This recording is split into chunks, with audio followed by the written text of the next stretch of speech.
नमो अरिहन्ताणं नमो सेताणं नमो वाययाणं नमो वज्रायाणं नमो लोये सवसाहुणं वन्दितु सर्वसिद्धे युवमचलमणोवमं गतिं पत्ते वोछामि समय पाहुड़ मृणमो सुध केवली भणिदम। ग्रंथाधिराज समय सारजी, जिसमें हमारी चर्चा 31 नंबर की गाथा पर प्रारंभ की थी। इस गाथा के अंदर गे गए संकर दोष को दूर करने की बात आई है। 31 नंबर की जो गाथा है उसमें देखा जाए तो दर्शन मोह को दूर करने की ये गाथा है, और 32 और 33 नंबर की जो गाथा है वो चारित्र मोह की गाथा है, अर्थात उसमें चारित्र मोह की चर्चा आई है। सम्यक दृष्टि ऐसे देखा जाए, ज्ञानी जीव यदि उसको मोतियाबिंद हो जाए, जो हो जाता है मोतियाबिंद हो जाता है आंखों में, तो मोतियाबिंद का अगर वो उसको बीमारी आंख में हो जाए तो मोतियाबिंद का ऑपरेशन कराने भी वो जाएगा। कौन? सम्यक दृष्टि ज्ञानी।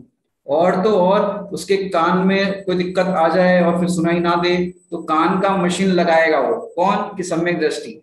इतना करने पर भी, कान का मशीन लगाने पर भी और आंखों का मोतियाबिंद का ऑपरेशन कराने पर भी उसे ये ज्ञान होता है कि भाई मैं इस मशीन से सुन सकता हूँ या कान से सुन सकता हूँ या आंखों का मोतियाबिंद का ऑपरेशन कराया उससे अब मुझे दिखाई देता है।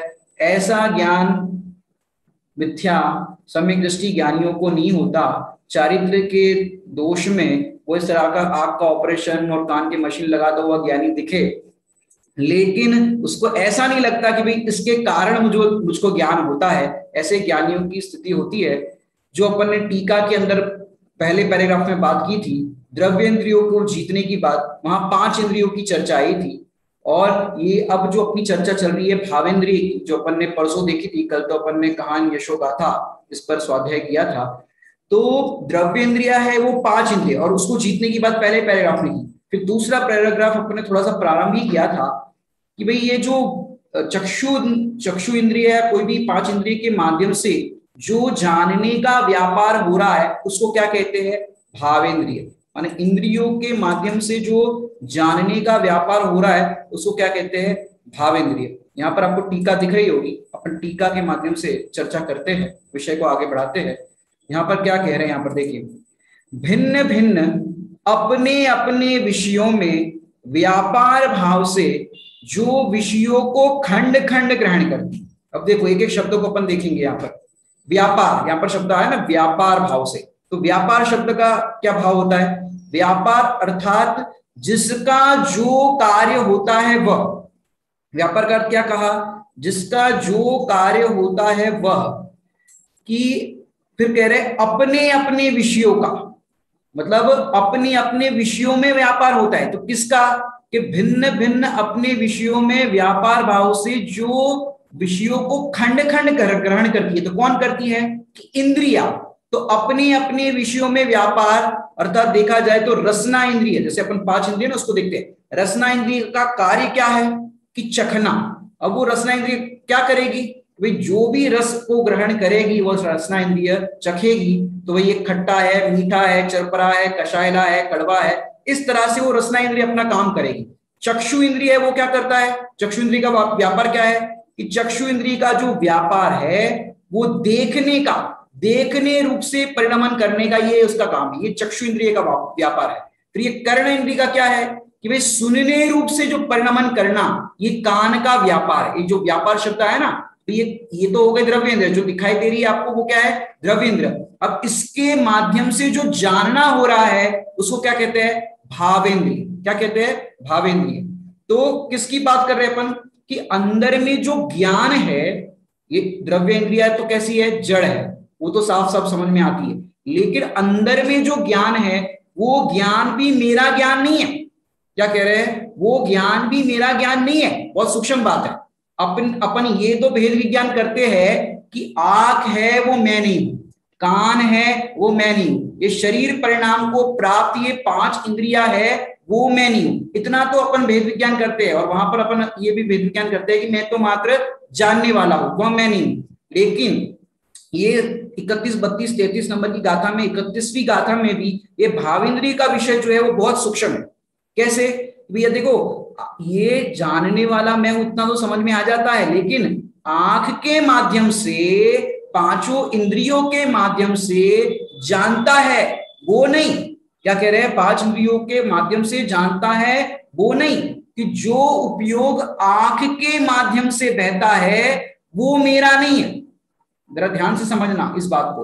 जो उपयोग आंख के माध्यम से बहता है वो मेरा नहीं, वो तो क्या है? इंद्रिय है। वो इंद्रियों के माध्यम से बहने वाला उपयोग है, और वो इंद्रियों के माध्यम से उपयोग बह रहा है तो उसको क्या कहेंगे? कि उसको भी इंद्रिय कहा।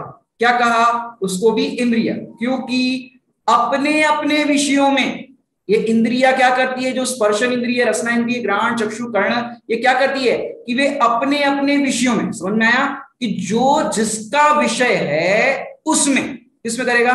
कि जो जिसका विषय है उसमें। अब यहां पर लिखा है ना कि भिन्न भिन्न, पहला शब्द यहां पर देखो टीका में दूसरे पैराग्राफ में, कि भिन्न भिन्न, भिन्न भिन्न मतलब अलग अलग, और व्यापार मतलब कि भाई परिणमन करने रूप में।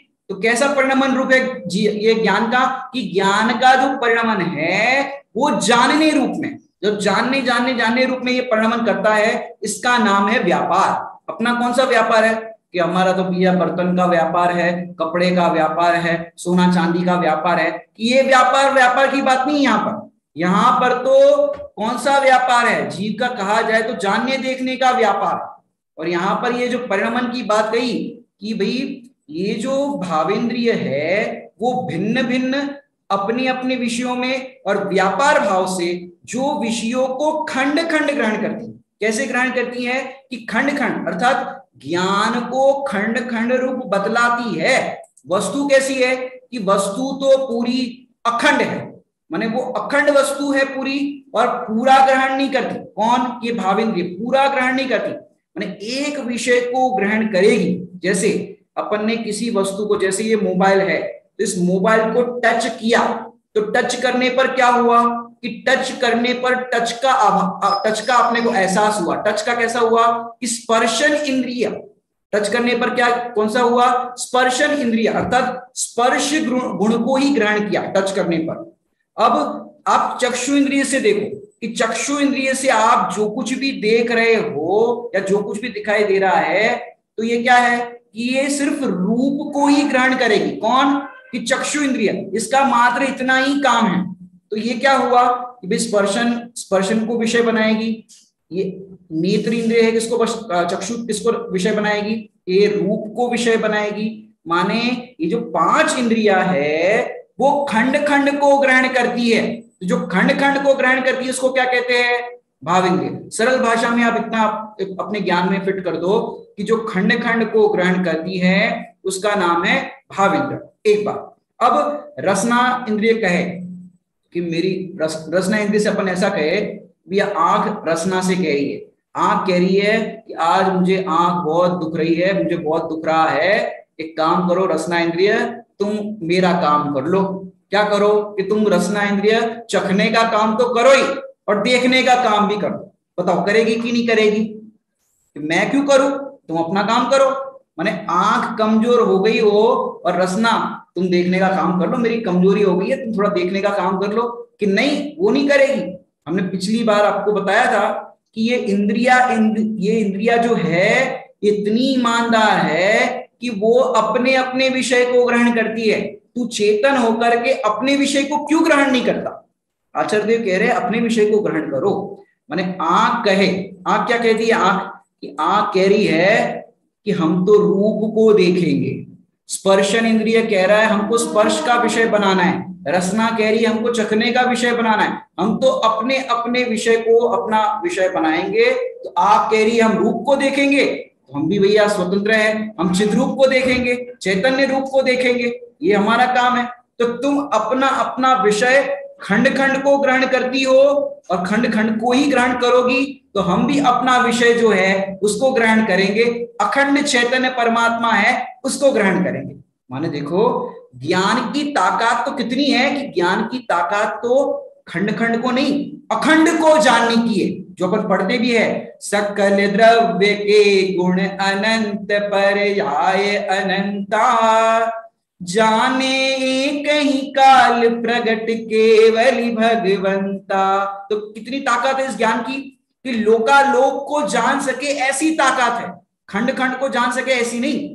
तो अब ये भाव इंद्रियों की जो चर्चा अपन कर रहे हैं इस पैराग्राफ के अंदर, तो ये द्रव्य इंद्रियों को जो जीत लिया अपन ने, अब ये भाव इंद्रियों को कैसे जीते, जीत लिया मतलब आचार्य देव ने जीतने की प्रोसेस बता दी, कैसे जीता जाता है ये।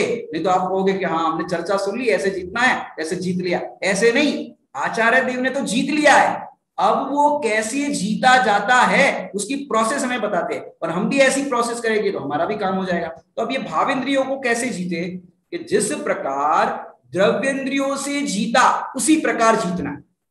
कैसे जीतना है कि जिस प्रकार द्रव्येंद्रियों से जीता उसी प्रकार से जीतना है। अब द्रव्येंद्रियों से कैसे जीता था, याद है कि नहीं आपको, द्रव्येंद्रियों को कैसे जीता था कि द्रव्येंद्रियों को जिस प्रकार से जीता था उसी प्रकार यहाँ भावेंद्रियों को जीतना है। देखिए यहाँ पर इस पैराग्राफ के अंदर आपको याद आ जाएगा कि यहाँ पर बताया था, इस पैराग्राफ के अंदर एक बात बहुत सुंदर आई थी जो अपन ने टीका के अंदर भी पढ़ी थी, वो टीका को अपन एक बार फिर से दोहराते हैं।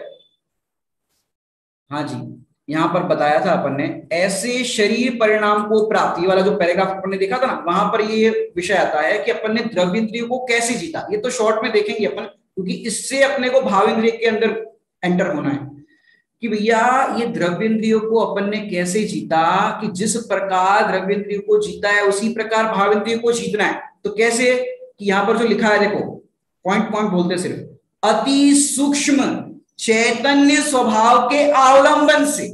किससे जीतना है कि अति सूक्ष्म चैतन्य स्वभाव के अवलंबन से जीतना है। जीतने का सिर्फ एक ही उपाय और कोई भी उपाय नहीं है। आचार्य भगवान ने सरल और सीधा उपाय बता दिया कि अति सूक्ष्म चैतन्य स्वभाव के अवलंबन से। अब उसका अवलंबन कैसे लिया, अब वो चैतन्य स्वभाव का अवलंबन लिया कैसे कि निर्मल भेदाभ्यास से। कैसे किया, निर्मल भेदाभ्यास से। अब निर्मल भेदाभ्यास से किया तो कैसा था वो, भैया वो स्वभाव तो हमारा अति सूक्ष्म, कैसा था वो, अति सूक्ष्म चैतन्य स्वभाव। देखो भैया सूक्ष्म होने पर भी प्रकट था, लेकिन प्रकट होने पर भी ये जीव को प्राप्त नहीं हुआ। कैसे, अचंभे की बात है कि अनादि से प्रकट था और अति सूक्ष्म है। कौन है कि ये चैतन्य स्वभाव, और सूक्ष्म होने पर भी प्रकट था और प्रकट होने पर भी कैसा था, सूक्ष्म था। क्या कहा, प्रकट होने सूक्ष्म होने पर भी प्रकट था और प्रकट होने पर भी सूक्ष्म था।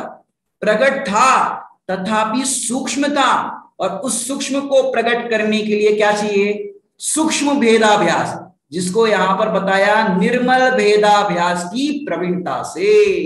तो ऐसा सूक्ष्म, अब उससे हमने क्या किया, द्रव्येंद्रियों को अलग किया। अब महाराज ये द्रव्येंद्रियों को तो अलग कर दिया, आप भावेंद्रिय की बात करो, द्रव्येंद्रियों को तो हमने अलग कर दिया, आपने जैसा बताया वैसा कर लिया, लेकिन अब भावेंद्रियों को जीतने का तो उपाय बताओ, क्योंकि तीनों की विधि पता होगी तो हम तीनों को जीत लेंगे। आप एक बार बताओ तो सही कि द्रव्येंद्रियों को अलग किया उसी प्रकार भावेंद्रियों को जीतने के भी यहाँ पर आचार्य भगवान विधि बताते हैं। अब क्या विधि बताते हैं आपको यहाँ पर स्क्रीन पर दिख रही होगी, बहुत ही सरल विधि है जिसका हम प्रोसेस करें तो अवश्य ही हमारा काम हो जाए। देखिए क्या कह रहे हैं यहाँ पर, भिन्न भिन्न अपने विषयों में व्यापार भाव से जो विषयों को खंड खंड ग्रहण करती है, ज्ञान को खंड खंड रूप बतलाती है, और ऐसी भावेंद्रियों को, अब ब्रैकेट के बाद की चर्चा करनी है अपने को, ऐसी भावेंद्रियों को प्रतीति में आती हुई अखंड एक चैतन्य शक्ति के द्वारा सर्वथा अपने से भिन्न। क्या कह रहे हैं यहाँ पर, चैतन्य शक्ति वो कैसी है, अपने स्वभाव में आती हुई अपने से भिन्न। अपने से भिन्न मतलब कैसी, देखिए यहाँ पर ऐसी भावेंद्रिय, यहां से चर्चा अपन करते हैं। देखिए, ऐसी भावेंद्रियों को प्रतीति में आती हुई, प्रतीति में आती हुई मतलब कैसी और किसके द्वारा, कि अखंड एक चैतन्य शक्ति। अब अखंड एक चैतन्य शक्ति और कह रहे प्रतीति में आती हुई, गुरुदेव श्री की भाषा में कहे तो अनुभव में आती हुई, विश्वास में आती हुई, वेदन में आती हुई। क्या कह रहे हैं कि अखंड एक चैतन्य शक्ति, और वो कैसी, प्रतीति में आती हुई, अनुभव में आती हुई, वेदन में आती हुई, विश्वास में आती हुई।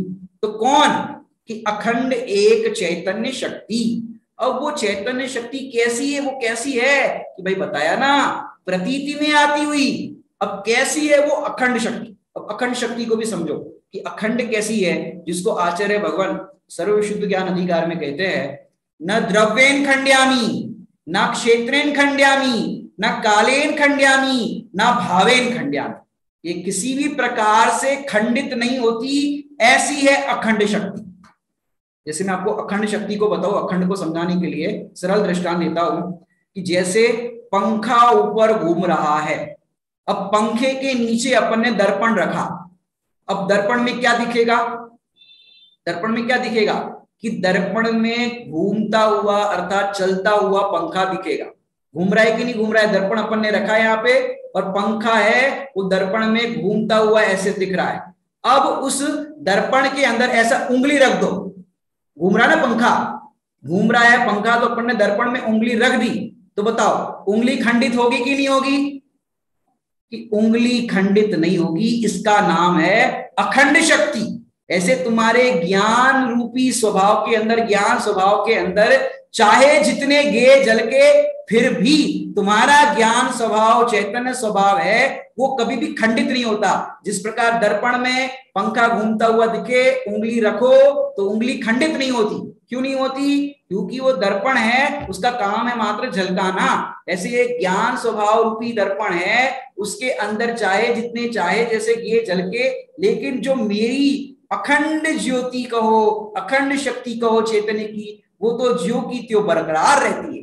तो वो एक अखंड चैतन्य शक्ति जो प्रतीति में आती हुई। अब कैसी है वो अखंड शक्ति, जो हमने बताया चार प्रकार से, द्रव्येन खंड्यामी, ना द्रव्येन खंड्यामी, ना क्षेत्रेन खंड्यामी, ना कालेन खंड्यामी, ना भावेन खंड्यामी। और तो और क्या बताए कि चाहे जैसा संयोग हो, चाहे जैसा अवस्था हो, चाहे जैसी, लेकिन ये भगवान आत्मा है तो जानने में हर समय आ ही रहा है। जो 17-18 गाथा में कहते हैं ना, अनुभूति स्वरूप भगवान आत्मा आबाल गोपाल सबको सदा काल सबको अनुभव में आ ही रहा है।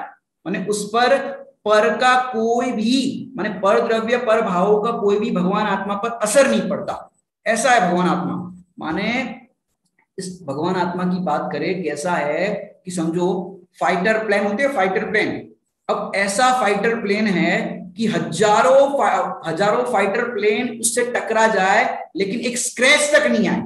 अब सोचो वो कैसा फाइटर प्लेन होगा। ऐसे ही ये भगवान आत्मा है, चाहे जितने कर्मों के उदय आ जाए, चाहे जैसे संयोग हो जाए, लेकिन ये तो अप्रभावी रहता है, इसके अंदर किसी भी प्रकार का प्रभाव नहीं पड़ता।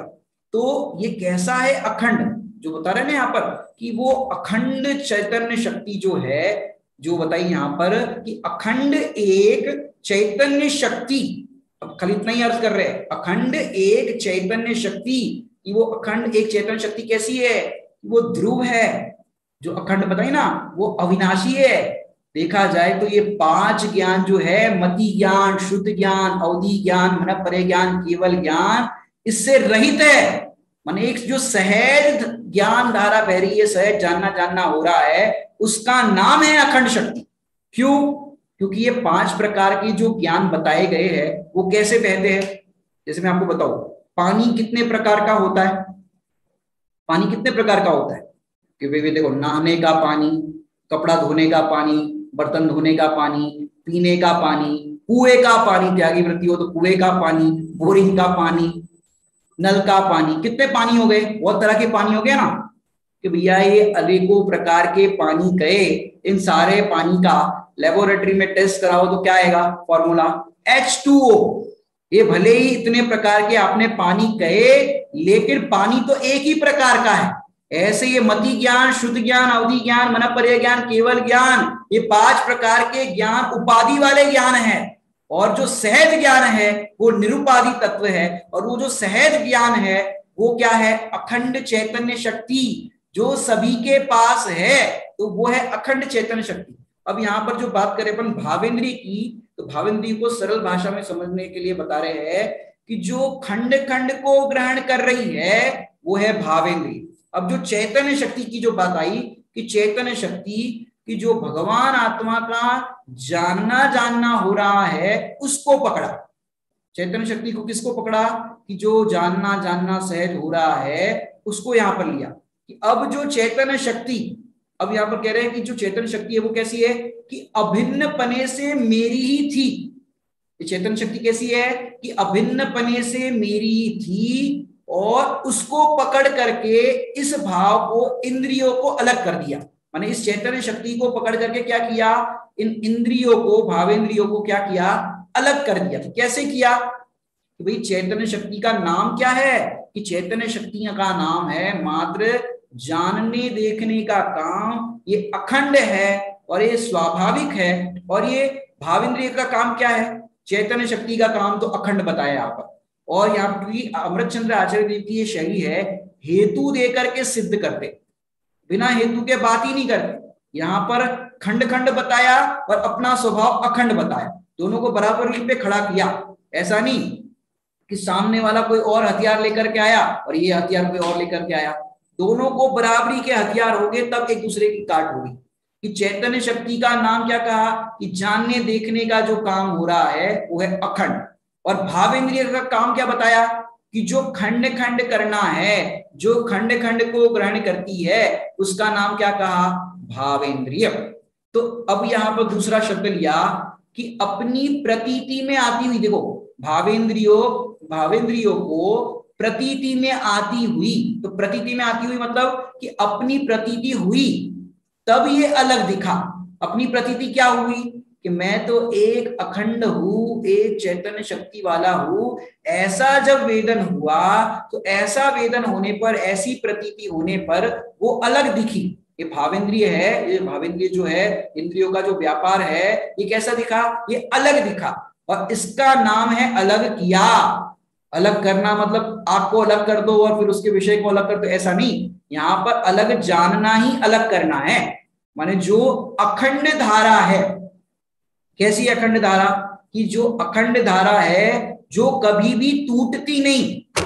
क्या करते हैं? कि जो कभी भी टूटती नहीं। तो जो तेरी अखंड सहज ज्ञान की धारा है, उस पर देखा जाए तो क्षयोपशम आदि ज्ञान का कोई असर नहीं पड़ता। किस पर? जो सहज जानना हो रहा है ना, उस पर देखा जाए तो क्षयोपशम ज्ञान का कोई असर नहीं पड़ता।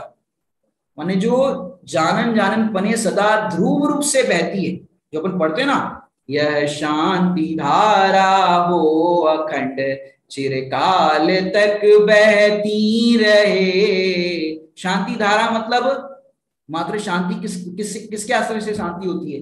कि अपना शांत स्वरूप भगवान आत्मा है, उसका आश्रय करने पर शांति होती है। कि हमको तो शांति ही नहीं है, इतना कोलाहल होता है, बच्चे खेलते हैं, यहाँ पर घर के अंदर देखो तो सब लॉकडाउन के अंदर वर्क फ्रॉम होम काम कर रहे हैं। कभी कोई फोन पे बात कर रहा है, कोई ऑनलाइन ऑफिस में बात कर रहा है। माने नाना प्रकार के आपको विकल्प हो सकते हैं। तो आपको लगता है कि भाई शांति नहीं है, घर में भी शांति नहीं है। तो घर में भी शांति कैसे होगी? कि यदि घर में भी तुम अपने शांत स्वरूप भगवान आत्मा का अवलंबन लोगे तो शांति होगी। तो तुम वो धारा को पकड़ो, कि उस धारा को पकड़ो, तब ये जाना, क्या जाना? कि जो घटता बढ़ता क्षयोपशमी ज्ञान है और ये इंद्रिय के माध्यम से बहने वाला जो ज्ञान है, ये मेरा स्वभाव नहीं। मैंने देखो सरल है विषय। ये आंख कान नाक ये 5 इंद्रिय दिखाई दे रही है, वो है द्रव्येंद्रिय। और ये आपका जो जानने का व्यापार हो रहा है, ये किसके माध्यम से हो रहा है? ये जो जानने का व्यापार हो रहा है, वो जो ज्ञान का उपयोग है, वो है भावेंद्रिय। माने ये इंद्रिय के माध्यम से बहने वाला ज्ञान है, ये मेरा स्वभाव नहीं। क्या कह रहे हैं? इंद्रियों के माध्यम से जो जानना हो रहा है, वो जानने का स्वभाव मेरा स्वभाव नहीं है। तो उसके द्वारा प्रतीति में चैतन्य नहीं आता। किसके द्वारा? कि इंद्रियों के माध्यम से जो जानने का व्यापार हो रहा है, उसके माध्यम से ये जो अखंडित चैतन्य शक्ति की जो बात कर रहे हैं वो अनुभव में नहीं आता। और जो ये इंद्रियों का व्यापार हो रहा है भावेंद्रिय का, वो मेरा स्वभाव नहीं, क्योंकि ये जो इंद्रिया है वो किसको ग्रहण करती है? खंड खंड ज्ञान। तो उसके द्वारा प्रतीति में चैतन्य नहीं आता। तो अखंड गुण का पिंड जो प्रतीति में नहीं आता, तो कह रहे हैं कि भाई प्रतीति में तो जानने देखने वाली जो शक्ति है, इसलिए। तो फिर क्या कह रहे हो समझ में नहीं आता। क्या कह रहे हैं कि क्या कह रहे हैं कि यहां प्रतीति में आता हुआ त्रिकाली ध्रुव नहीं लिखा। समझना जरा ध्यान से, यहां पर प्रतीति में आता हुआ त्रिकाली ध्रुव नहीं लिखा। तो क्या लिखा कि प्रतीति में आती हुई चैतन्य शक्ति। क्या कहा? प्रतीति में आती हुई चैतन्य शक्ति। तो प्रतीति में ज्ञान आता है। आता क्या है प्रतीति में? वेदन में क्या आता है कि वेदन में तो ज्ञान का ही वेदन होता है, इसलिए ज्ञान को, चैतन्य को, उपयोग को भगवान आत्मा का लक्षण कहा। इस ज्ञान को क्या कहा? इस चैतन्य को क्या कहा कि उपयोग को लक्षण कहा। माने जो प्रभुता भी है अपने अंदर वो मेरा स्वभाव है, और प्रतीति में आती हुई प्रभुता नहीं कहा। प्रभुता तो अपना स्वभाव है, लेकिन प्रतीति में आती हुई प्रभुता नहीं। तो क्या कहा कि प्रतीति में आती हुई चैतन्य शक्ति, जिसको तत्वा सूत्र की भाषा में कहे तो जीव का जो स्वभाव है वो क्या है? उपयोग लक्षण। जीव का स्वभाव क्या है कि उपयोग लक्षण। तो ये उपयोग लक्षण मेरा स्वभाव है। तो वो जानने में क्या आता है कि वो पकड़ में क्या आता है कि अखंड पिंड। चैतन्य स्वभाव कैसा है कि मात्र जानन जानन रूप जो है वो है अखंड पिंड। तो आपकी पकड़ में आता हो ऐसा नहीं है। मैंने क्या कह रहे हैं? अखंड पिंड अपनी पकड़ में आता हो ऐसा नहीं है, ऐसा नहीं है। तो अखंड प्रतीति में आता है तो वो कैसा है? तो आगे की लाइन देखिए, आगे कह रहे हैं उसके द्वारा, चैतन्य शक्ति के द्वारा सर्वथा से अपने से भिन्न जाना। तो किसके द्वारा किया? चैतन्य शक्ति के द्वारा। अब ये चैतन्य शक्ति के द्वारा कैसे किया? भैया जो उसके द्वारा जब वो ग्रहण में आया, तब वो भाव इंद्रिय, जो भाव इंद्रिय है वो खंड खंड को ग्रहण करती। किसको ग्रहण करती है? भाव इंद्रिय खंड खंड को। और वो मेरा स्वभाव तो, मेरा स्वभाव नहीं है ये खंड खंड को ग्रहण करना, मेरा स्वभाव तो अखंड को ग्रहण करना है। तो अखंड के द्वारा खंड खंड वाले को भिन्न किया। कैसे किया? अखंड के द्वारा खंड खंड वाले को भिन्न किया। भिन्न है और भिन्न जाना, तो भिन्न जानना ही करना है। करने की भाषा है तो ये मत समझना कि भी कुछ करना है। अरे भिन्न भिन्न वस्तु है, भिन्न भिन्न परिणमन है। ये भावेंद्रिया है वो खंड खंड ज्ञान को ग्रहण करती है, और ये जो अखंड चैतन्य शक्ति है वो अखंड को ग्रहण करती है। तो दोनों को भिन्न भिन्न जाना, तो दोनों के स्वभाव भिन्न भिन्न है, दोनों के कारण अलग अलग है, तो कार्य भी अलग अलग है। तो ऐसा अखंड के द्वारा खंड खंड वाले को भिन्न किया। तो भैया भावेंद्रिय कहा किसको? कि भावेंद्रिय कहा है तो किसको कहा है, और इसके जीतने का उपाय क्या है ये बताते हैं। ज्यादा विकल्प मत करो, इतना सरल उपाय कि अपना उपयोग इधर से बह रहा है। कहां से? ये देखो ये ज्ञान है ना, ज्ञान अभी ऐसे ही बताना पड़ेगा। ज्ञान तो हालांकि पूरे सर्वांग में है, लेकिन यहाँ अपने को ज्यादा समझ में आता है। तो उपयोग, अपना जो उपयोग इधर से बह रहा है उसका नाम क्या बताया यहाँ पर? ये जो ज्ञान है उसको क्या बताया यहाँ पर? बह रहा है, जो ज्ञान की धारा बह रही है उसको क्या कहा? भावेंद्रिय। क्या कहा? भावेंद्रिय। अब इसको जीतने का उपाय क्या है? अब इसको पूरा अपन समरी लेते हैं, इसकी समरी कि अंदर में एक जानने पने की धारा बहती है। जब इसका विश्वास हुआ कि ये जो जानना जानना जानना जानना हो रहा है, ये जो धारा बहती है, जब इसका विश्वास हुआ तो क्या हुआ? तब ये विश्वास हो गया कि जो बाहर में जाननपना हो रहा है, मैं मानता क्या था कि मैं एक एक विषय को ग्रहण कर रहा हूं, तो ये मेरा स्वभाव है, ऐसा मानता था। लेकिन जब ऐसा विश्वास हुआ कि मेरा स्वभाव तो जो अंतर में बहता हुआ सहज ज्ञान है उसको पकड़ा, तो क्या हुआ? भावेंद्रिय अलग हो गई कि ये मेरा विषय नहीं, ये मेरा काम नहीं। तो अलग दिखने लगी, इसका नाम क्या कहा? अलग किया। अलग दिखने लगी, इसका नाम क्या कहा? अलग किया। माने अखंड एक जानने देखने वाले पे उपयोग लगाया। अखंड अपना स्वभाव है जानने देखने का, उस पे उपयोग लगाया। उसका कैसा काम है कि भाई उस इंद्रिय का काम तो खंड खंड को ग्रहण करना है, लेकिन यहाँ पर खंड खंड नहीं है। मैंने खंड खंड उपयोग के रहने का नाम तो कहा भावेंद्रिय, और अखंड रहने वाले उपयोग का नाम क्या कहा कि जो मेरा स्वभाव है वो कैसा है कि वो तो मेरा एक चैतन्य अखंड शक्ति जो है वो है। तो वो उपयोग इंद्रियों के माध्यम से बहता है। किसके माध्यम से? इंद्रियों के माध्यम से बहता है, तो उसका नाम बताया भावेंद्रिय। तो जो उपयोग में अंदर बह रहा है वो वास्तव में मेरा स्वभाव है। और थोड़ा सरल करके देखो, ये जो आंख वाला उपयोग कोई अलग हो और आत्मा से ऐसा नहीं है। देखो आंख का, ये जो आंख है जड़ इंद्रिय है, जो ये चक्षु इंद्रिय, ये तो अलग ही दिखाई देती है आत्मा से। डेड बॉडी पड़ी रहती है और जीव निकल जाता है, ये तो अलग ही दिखाई देती है स्पष्ट रूप से। तो आंख वाला उपयोग कोई अलग है, ये तो बात अलग है। लेकिन ये जो भावेंद्री की चर्चा हो रही है, ये कोई द्रव्येंद्रिय जैसी अलग नहीं है। माने इसको अलग कहने का अभिप्राय क्या है? जैसे मैं आपको बताऊं कि आंख है वो द्रव्येंद्रिय, और अंदर में जो जानने का व्यापार करता है वो ज्ञान के माध्यम से होता है। माने ज्ञान के माध्यम से जो व्यापार हो रहा है, उसी ज्ञान को, उसी उपयोग को यहाँ पर भावेंद्रिय कहा है। क्या कहा कि ये द्रव्येंद्रिय है, आंख कान नाक ये 5 इंद्रिय है, ये द्रव्येंद्रिय। और जो उपयोग है जानन जानन वाला, उससे जो इंद्रियों में जाननपना हो रहा है, क्योंकि मेन एंटीना तो वहां से, जैसे ऊपर एंटीना सरकता है जिस दिशा में, वैसा वैसा होता है। आजकल एंटीना भी पता नहीं, डिश एंटीना आते हैं आजकल, तो वो एंटीना की हवा जैसी चलती है वैसा वहां पर डोलता है। वैसा चित्र आपके टीवी के अंदर दिखाई देता है। तो यहाँ पर कह रहे हैं कि भाई ये आंख कान नाक, ये जो कुछ भी आपका दिखना या इस तरह के व्यापार चल रहा है, वो इंद्रियों का व्यापार इसके माध्यम से हो रहा है।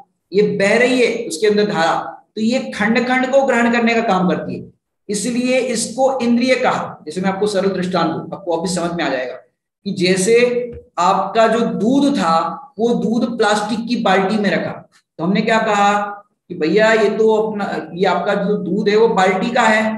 अब वो दूध आपका है कि बाल्टी का है? कि भाई बाल्टी का है, प्लास्टिक की बाल्टी में लगा, तो ये प्लास्टिक की बाल्टी वाला दूध हमको नहीं चलेगा, ये प्लास्टिक वाला दूध हमको नहीं चलेगा। तो ये दूध तो दूध ही है, लेकिन प्लास्टिक की बाल्टी का संयोग किया है इस दूध ने, तो हमने कहा कि भाई प्लास्टिक की बाल्टी वाला दूध नहीं चलेगा।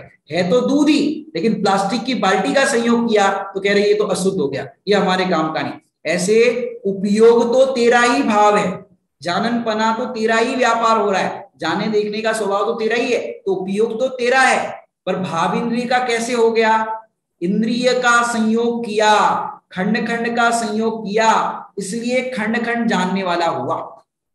जैसे आपने सुना होगा, सरल दृष्टांत देता हो कि जो आपके घर में लड़का है, जब तक उसकी शादी नहीं हुई थी तब तक तो आपकी मतलब वो लड़का अपनी मम्मी की सारी बात मानता था, जो कुछ भी हो तो मम्मी से पूछता था। और जैसे ही शादी हो गई तो फिर जब भी कुछ पूछना हो तो किसको पूछता था? पत्नी को पूछता था। अब मम्मी मंदिर में गई, अपनी सहेली से बात कर रही है, पूछा आपकी बहू कैसी है, क्या है? अरे क्या बताए हमारी बहू कैसी है, मेरा बेटा तो क्या बताए कैसा हो गया। अब वो क्या कहेगी माँ कि बेटा तो बहू का हो गया। अब बेटा किसका है? कि बेटा तो माँ का है, लेकिन बहू का लक्ष्य करता है, उसका उपयोग बहू की तरफ जाता है, तो उस बेटे को भी किसका कहा? बेटे को भी बहू का कह दिया। ऐसे तेरा जो उपयोग है, तेरा जो ज्ञान है, वो इंद्रियों के माध्यम से बहता है, तो उस इंद्रिय के माध्यम से बहने वाले उपयोग को भी क्या कहा कि उस उपयोग को भी यहां पर क्या कहा? इंद्रिय कह दिया।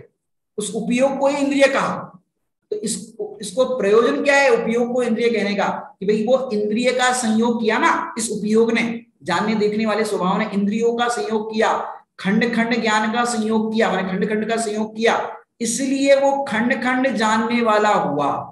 उपयोग ने क्या किया? खंड खंड का संयोग किया, जानने जानने का स्वभाव होने पर भी इंद्रियों का संयोग किया, तो वो खंड खंड को ग्रहण करती है, इसलिए वो तेरे से अलग है, तेरे से भिन्न है।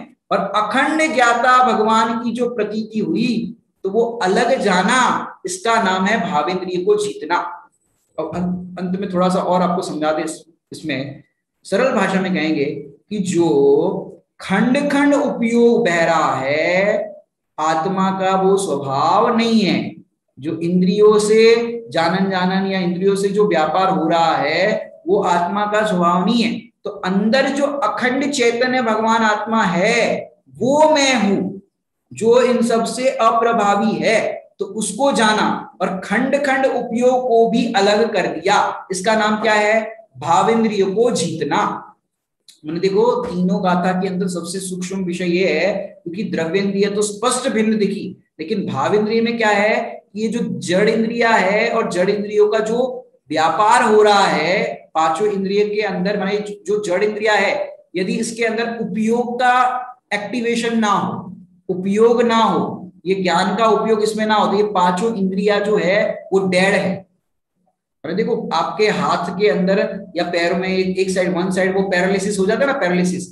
अब वो हाथ ऐसा खड़ा नहीं होता है, पैर ऐसा हिल नहीं सकता है, तो उस टाइम पे क्या हुआ कि वहां पर वो चेतनपना इसका नहीं होता है, वहां पर इसका जाननपना नहीं हो रहा है। तो वो जाननपना नहीं हो रहा है, उसके कारण क्या हुआ कि वो उसके जगह पे डीएक्टिवेशन है, वहां पर एक्टिवेशन नहीं है। तो तीनों में सबसे ज्यादा सूक्ष्म ये विषय है कि बाकी इंद्रिय का विषय क्या है कि जो कुछ दिख रहा है वो बाकी इंद्रिय का, तो कि वो सब इंद्रिय का विषय, और यहाँ पर शरीर परिणाम को प्राप्त जो है, शरीर परिणाम को प्राप्त उसको तो कहा यहाँ पर द्रव्येंद्रिय। और ये द्रव्येंद्रिय और उसमें जो द्रव्येंद्रिय के साथ जो उपयोग बह रहा है, उसमें जो जानने का एक्टिवेशन हो रहा है वो क्या है कि जानने का जो व्यापार हो रहा है वो है भावेंद्रिय। माने ये जड़ इंद्रिय तो जड़ ही है, लेकिन उसके जानने के व्यापार में जो निमित्त है, जिसको हमने शायद पहले प्रवचन में बताया था, तद इंद्रियान निमित्तम, कि इंद्रियों के निमित्त से जानना होता है। यदि ये नहीं हो तो फिर नहीं होगा काम। ये निमित्त भले है, कुछ करती नहीं है, लेकिन इसके माध्यम से ही होता है। तो ये इंद्रिय और जो उपयोग बह रहा है वो क्या है कि भावेंद्रिय। और इंद्रिय का विषय क्या है कि मैं आपके लिए अब एक और बताऊं कि जो मैं आपको ये दिख रहा हूं, आंखों के माध्यम से आप मुझे देख रहे हो, यहाँ पर लिखा हुआ अभी सारा मैटर देख रहे हो, तो आप ये देख रहे हो तो ये क्या है कि ये इंद्रिय का विषय है।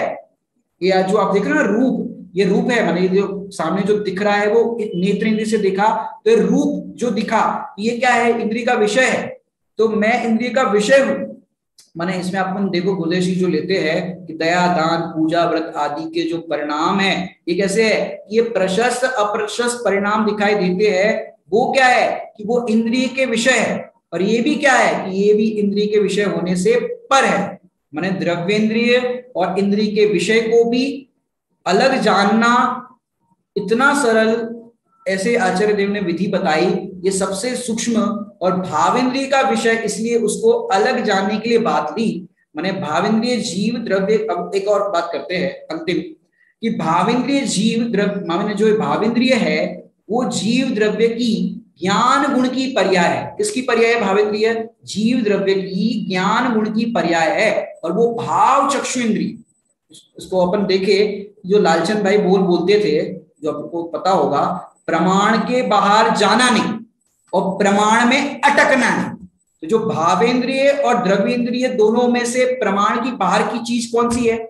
क्या कहा? भावेंद्रिय और द्रव्येंद्रिय दोनों में से प्रमाण के बाहर की चीज कौन सी है और प्रमाण के अंदर की चीज कौन सी है? कि भाई द्रव्येंद्रिय जो है ये जड़ इंद्रिया दिखाई देती है, वो तो शरीर परिणाम को प्राप्त है, और भावेंद्रिय आत्मा के ज्ञान गुण की पर्याय है। तो वो इंद्रियों के अवलंबन से देखा जाए तो वो क्षयोक्षम है। तो द्रव्येंद्रिय जो है जड़ इंद्रिया, वो तो अपने प्रमाण के बाहर की चीज है। कौन सी? ये द्रव्येंद्रिय दिखाई देती है, प्रमाण के बाहर की चीज है, तो उसके चतुष्टय अलग है, उसके प्रदेश भिन्न भिन्न है। और क्षयोक्षम ज्ञान जो जानना जो व्यापार हो रहा है वो तो आत्मा की विकारी पर्याय है, और वो प्रमाण के अंदर ही है। जो ज्ञान की पर्याय है वो किसमें है? तो प्रमाण के अंदर ही है, पर प्रमाण में अटकना नहीं, ये दूसरे बोल की बात आई। और श्रीमद जी ने भी इस प्रसंग में एक बात कही है कि अनादि काल से जो ज्ञान इंद्रियों का हेतु बनता था वो ही ज्ञान एक समय मात्र जात्यांतर होने पर भव निवृत्ति स्वरूप हुआ। जो भावेंद्रिय में बात आई ना, ये जो ज्ञान है वो इंद्रियों का व्यापार करने में काम करता था, और मानता क्या था? इंद्रियों से ही जानता हो, इंद्रियों से ही व्यापार हो रहा है। लेकिन वही ज्ञान ने क्या कर दिया कि धारा ही बदल दी पूरी। क्या धारा बदली? कि अनादि काल से जो ज्ञान इंद्रियों का हेतु बनता था, इंद्रियों का व्यापार करने में काम करता था, वही ज्ञान एक समय मात्र के लिए अंतर्मुख हो गया। तो वही जात्यांतर होने पर भव निवृत्ति स्वरूप हुआ। क्योंकि भैया जैसी जात होती है वैसी भात होती है, इसलिए भावेंद्रिय को जीतना, ऐसे यहाँ पर उपाय बताया है कि भाई ऐसी भावेंद्रिया जो प्रतीति में आती हुई अखंड एक चैतन्य शक्ति के द्वारा सर्वथा अपने से भिन्न जाना, सो यह भावेंद्रियों को जीतना हुआ। ये अपन ने भावेंद्रिय की चर्चा की है। अब आगे देखो, पहली चर्चा हुई कि अपनी द्रव्येंद्रिय, अब ये चर्चा हुई भावेंद्रिय, तो दो इंद्रियों को जीतने की बात हुई। अब तीसरा बिंदु जो है उनके विषय, वे विषय की चर्चा अपन कल करेंगे। अभी का यहाँ समय हो गया है। ओम नमः शिवाय।